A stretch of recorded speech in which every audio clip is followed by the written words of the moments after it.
संसदेमध्ये pass केलं. आज मराठा एवढा आंदोलन करतोय, पण आंदोलन करतोय आरक्षणासाठी, पण त्यांची मंजुरी होत नाही. मात्र कुठलाही आंदोलन न करता 10% आरक्षण देऊन टाकलं. म्हणजे 50%ची जी अट होती ते त्याने पार केली. मात्र जेव्हा आपण आरक्षण बरोबर मागतो त्यावेळेस आपल्याला बोलतात की 50%पेक्षा देता येत नाही. म्हणजे ही गैरबराबरी का? अजून आपण बोलतो ना की अरे तसं नाही राहिलेलं आहे, तसं काही नाही आहे. तर तुम्ही खरंच ह्याचा विचार करा या देशामध्ये काय चाललेलं आहे. हा तिसरा विषय होता. तिसरा विषय नंतर आहे हे जन आंदोलन. आता जन आंदोलन, आता ह्या समस्या झाल्या बरोबर, प्रत्येक जण लढतोय, वेगवेगळे लढतोय, पण वेगवेगळे लढून आपल्या समस्येचं समाधान होणार आहे का? सांगा, नाही होणार आहे. पण त्यासाठी आपल्याला ह्या सगळ्या लोकांना एकत्रित करून एक जन आंदोलन भारतामध्ये उभं करायचं. मराठा मराठ्यांनी तो भरपूर मोठ्या प्रमाणामध्ये सहभाग दाखवला, पण तो एका जातीचा होता. लक्षात ठेवा मित्रांनो, आंदोलन कुठल्याही परिस्थितीमध्ये एका जातीचं नसलं पाहिजे. कारण एका जातीचं आंदोलन केलं किंवा एका जातीचं संघटन केलं तर काय होतं माहितीये? शत्रू आपल्या समोर दुसऱ्या जातीचं संघटन किंवा दुसऱ्या जातीचं आंदोलन उभं करतो. आज जो ओबीसीला उभं केलं जात आहे त्याप्रमाणे. मग हे जन आंदोलन कसं होणार आहे?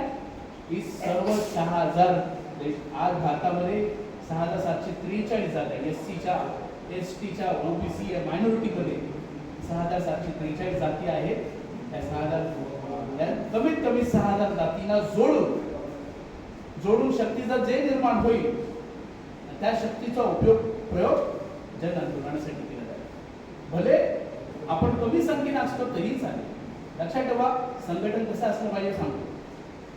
संघटन मध्ये एक माणसं नाही पाहिजे. संघटन अनेक जातीचं असेल, त्याच्या 4-5 लोक जातीचे जर असेल तरी त्या जातीच्या लोकांना मेसेज जातो, काय जातो की हे आपल्यासाठी करताय. एका जातीचा तुम्ही घेऊन जा तर लोकांना काय वाटतं, हे यांच्या जातीसाठीच करतात. बघा, हा जी मानसिकता जी आहे ना, ही मानसिकता आपल्या पाक फोडून टाकायची. आणि हे ह्या आयपाच्या मार्फत, कॉन्सेप्टच्या मार्फत होत आहे. त्यासाठी जन आंदोलन उपाय आहे. पण हे झालं कागदावरती, आपण बोलणं झालं, हे फक्त बोलणं झालं.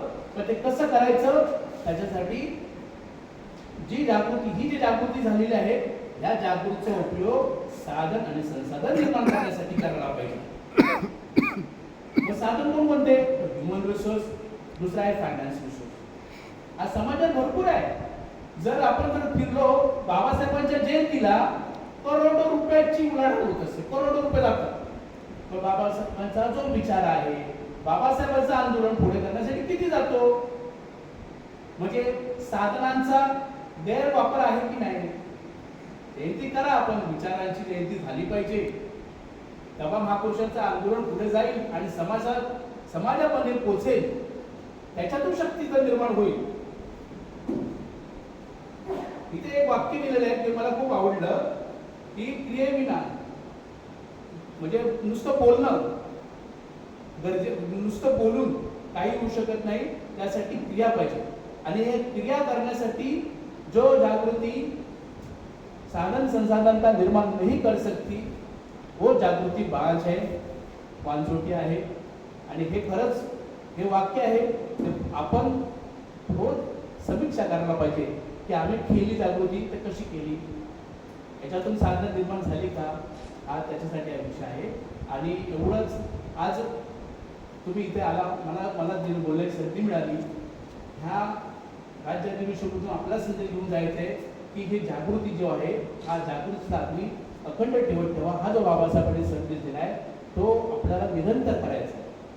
आणि बुद्धिजीवी वर्ग आहे, बुद्धिजीवी वर्ग हा समाजातला मोठा घटक असतो, त्याला लोक ऐकत असतात. तर हे आपण कराल अशी आशाने अपेक्षा व्यक्त करतो आणि इथे थांबतो. धन्यवाद, आभारी.